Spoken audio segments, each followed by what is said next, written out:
Blame Truth here, and you know what?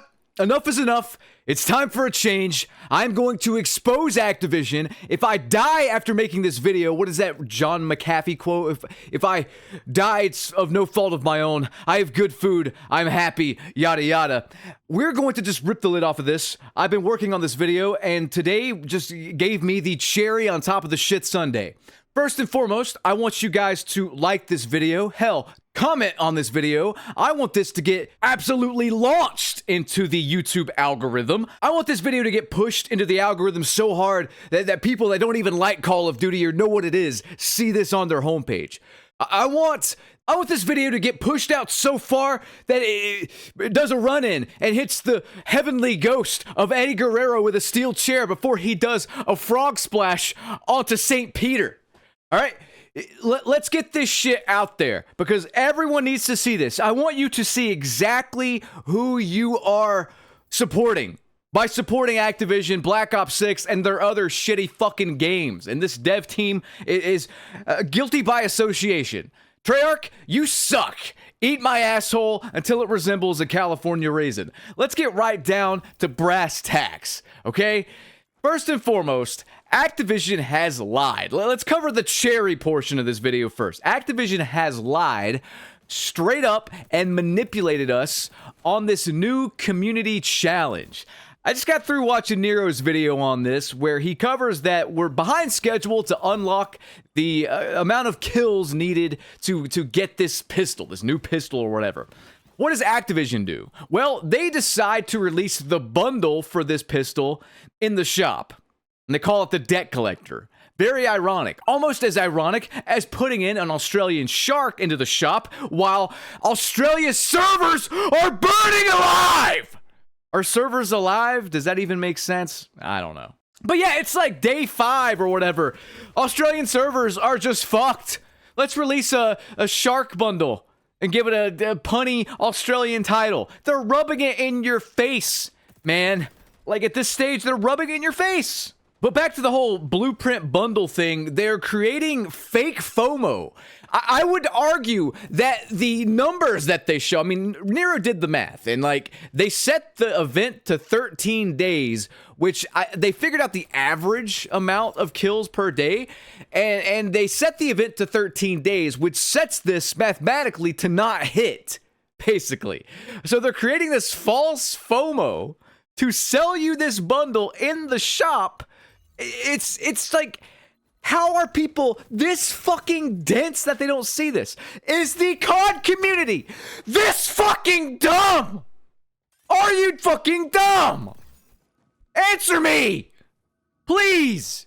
Seriously, like, we're not gonna hit the pistol challenge and then some fucking Treyarch nerd's gonna come out and be like, oh, well, actually, our data was not updated correctly. Our data tracker was taken offline by the Lizard Squad, and we don't really know what to do from here, but we restored the power of the data.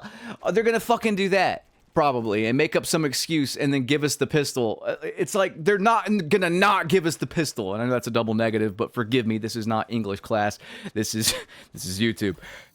Oh, that's the cherry though. See, I've been working on this video for a while. It's just after seeing this today, I'm like, okay, it's time to release this. It's definitely time to release this.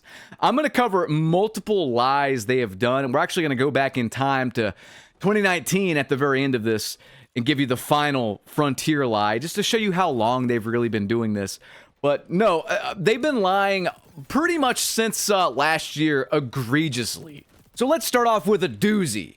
The latest update on anti-cheat in ranked play in Black Ops 6. Over 19,000 accounts banned. Boy, that sounds good. Let's see what the COD Updates Twitter says. Team Ricochet with an update on the ongoing work to combat cheating in ranked play. Why are they doing it now and not the 4 years they had before to address this shit before the game came out? Who knows? But at least it's fixed now, right? AI systems continue to ramp up with code optimizations to accelerate enforcements.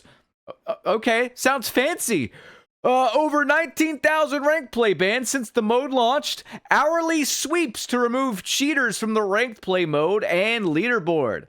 Thank you for your patience as our team continues to fight against cheaters. That sounds amazing, doesn't it? Except there's no actual proof of any of this. Nadeshot called them out. I've been calling him out for buying loads of bundles and then wondering why the game is so shit. But hey, this is a step in the right direction. I do like Nadeshot. I just think he needs to maybe put a little lock on his purse when it comes to Activision Blizzard. But he says this. Can anyone send me some screenshots of the top 250 leaderboard right now? I'm not on my PC and want to confirm if this is true or not. This is in reference to the tweet I just showed you about COD updates. This seems literally impossible because I have played the same cheaters since day one and not a single one has even a scratch on them. Then he says, yeah, complete propaganda. 10 names minimum in the first 3 pages were legitimately spin-botting live on our streams. How could there possibly be 19,000 accounts banned when the most egregious abusers are giving us the middle finger on the leaderboard? Are we crazy? What is going on? It gets worse though. It gets worse. The cheating is worse than it's ever been, and whenever the ranked Warzone shit drops, I'm sorry, Warzone is done. It is just done. If Warzone survives, after what I have seen happening in the paid experience with Black Ops 6, like if it somehow survives this horrible cheating epidemic that's going to befall this $1 trillion company, and that's T as in titties, trillion. Microsoft owns them now. Trillion.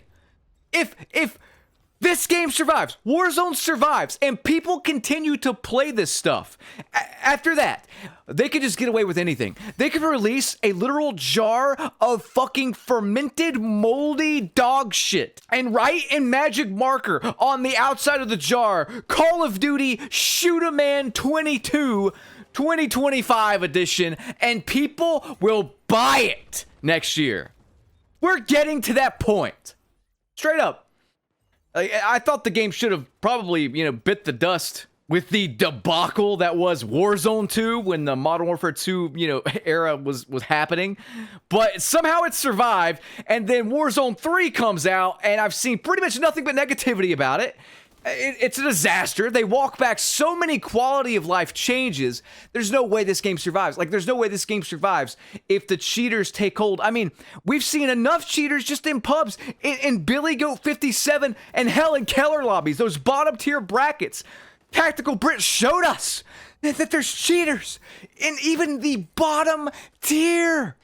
The tier where people don't know their thumb from their elbow. And there's cheaters in that. This entire game is fucked, man. So let's cover skill-based matchmaking, everyone's favorite topic. As we know, us bitching and pining for them to talk about it for the last 5 years got them to speak up about skill-based matchmaking like last year. Unfortunately, what they told us in that particular blog post was very skewed and could pretty much be described as half-truth, if anything. But we have actually caught them in a verified, bona fide lie. I have a buddy of mine who really breaks down everything pretty scientifically, and he sent me this message about their matchmaking intel blog they did.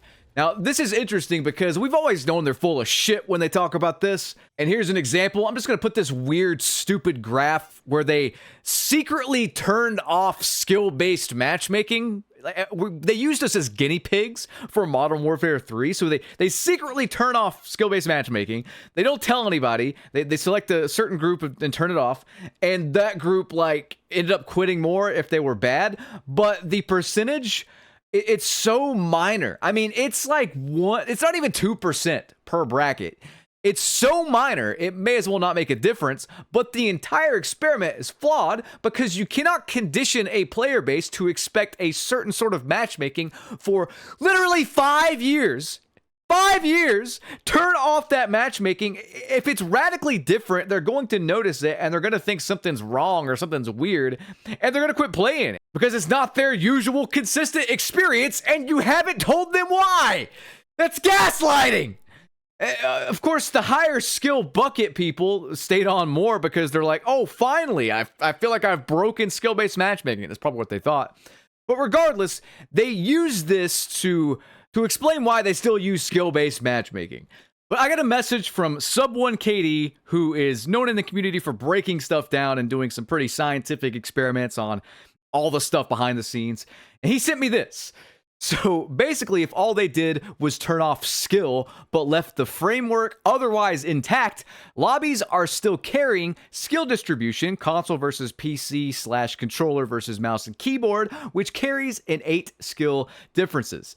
PC players tend to trend higher skill. M&K players still grinding are going to tend to be higher skill than their KD equivalent controller counterparts, and it still suffers from all the other matchmaking constraints. So really, all they've done is likely unleash a disproportionately higher number of higher skilled players on the general player base versus a truly random matchmaking experience, especially since, as they indicate, they keep a protected bracket intact. They also use the phrase loosen skill brackets, not remove. It's also a 6v6 format, so one good player can absolutely run the table versus Warzone with 120 plus players, so the test is in no way, shape, or form relatable to Warzone, which a lot of people pushing for SPMM try to apply it to. Absolute fucking shit show. Their data is a goddamn lie. It is. I mean, I know it's a meme on this channel and we always cite, Oh, the data. But seriously, it's a lie. There is no data. They can't just write up a white paper, do these experiments with only them around, and then release it and just be like, trust me, bro. No, it doesn't work that way. It's like them saying, oh, we banned 19,000 cheaters and we did all this stuff on the back end. And then somebody actually tests it and it's not true at all. And the last thing I want to cover is, if you think this is just going on like just lately, it's just in the past year they've been lying to us. It's okay, BT.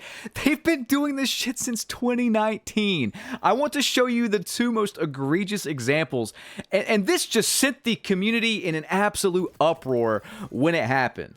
The first thing that happened was, as we all know, Modern Warfare 2019 came out and just ditched like traditional COD stuff and pissed off, I'd say, over half the player base. And then Joe Secott, the man himself, lies. Here's something from 5 years ago.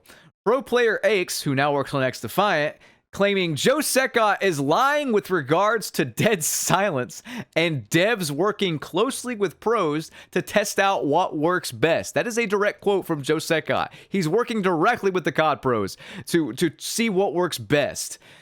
Ake says, just so you know, that quote regarding Dead Silence and working closely with pros is an absolute lie.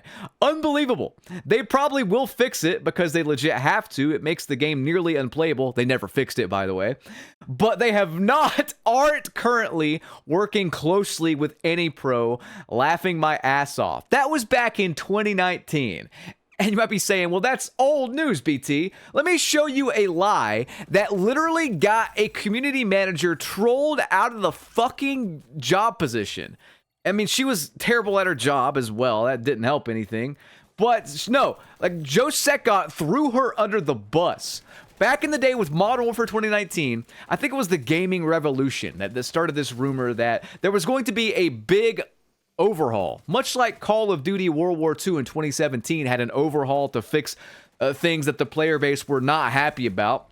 Because MW 2019, when it came out, was the most hated COD I've ever seen. And then, you know, after that, like, most of the CODs got hated on because they were just weird reskins with some of the same problems and whatnot. But MW 2019 was such a fall from grace from traditional Call of Duty. So many people were fucking, I mean, we were angry. You had to be there. You had to be like a longtime fan of the series to see how fucking mad we were. Going from like Black Ops 4, this super arcadey, fast-paced, you know, very, very energetic movement-based shooter to this door-riddled fucking siege wannabe piece of shit with some of the worst maps ever and secret skill-based matchmaking. I mean, it's no wonder the community is not happy. You cannot change up the gameplay formula that fucking drastically and then expect people to be okay with it. Seriously, imagine this. Imagine going from Black Ops 2 and then all these fast-paced jetpack CODs to COD World War II, which got an overhaul to fix our complaints, to Black Ops 4, which is a super fast arcadey shooter, to this camper's wet dream meant for Billy Goat 57 with Modern Warfare 2019. It makes me goddamn angry just remembering it. But there was this rumor going around, the Gaming Revolution started it, about how they were listening to feedback and they were going to overhaul the game and improve things and make things faster and make Dead Silence a perk and not a field upgrade and all this stuff. And we were getting excited. And Ashton Williams, the communications manager at the time for Infinity Ward, even tweeted about it. She said on November 20th, literal weeks after the rumor of the overhaul came about, She says, finalizing notes for, quote, the big update you all keep asking about. Notes are a little over 2 pages long. Lots of good stuff in here. Look at that. Like, nearly 10,000 likes at the time of this screenshot. The tweet's since been deleted, as have most of the Infinity Ward team's tweets back then. This looks like the rumored overhaul, doesn't it? Doesn't it? Well, Joe Secott tweeted this and completely fucked her over. And she never recovered after this. Look at this. He says, overhaul was a fake statement to get attention. We are constantly updating the game at least once a week, sometimes twice. Season 1 incoming. Also by smiley face. What a condescending douche nozzle. Dude, whenever you word it like that, it's like you're calling your own communications manager a liar, a fake statement giver. She got trolled to oblivion after that and then ended up leaving the company. I feel bad because I was pissed, my community was pissed, a lot of YouTubers' communities were pissed, and they trolled her. But like, dude, at a certain point, it's like, what do you expect to happen? You know, it's your fucking coworker's fault for being a stubborn asshole. Give the players what they want, and this would not have happened. It's insanity to me. They kept the game that way all year and then doubled down on it with MW2. They effectively used her as like the sacrificial lamb, as this person says on Reddit. I'm out of time though, guys. I just wanted to show all of these lies and kind of bunch them up. And again, like this video if you could. Get this out there. Let people know what they're getting into. Maybe they're on the fence about buying the game before Christmas. Let them hop over the fence that's buying something else. That's all I'm going to say. I will catch you guys in the next one. Have a good one. Peace.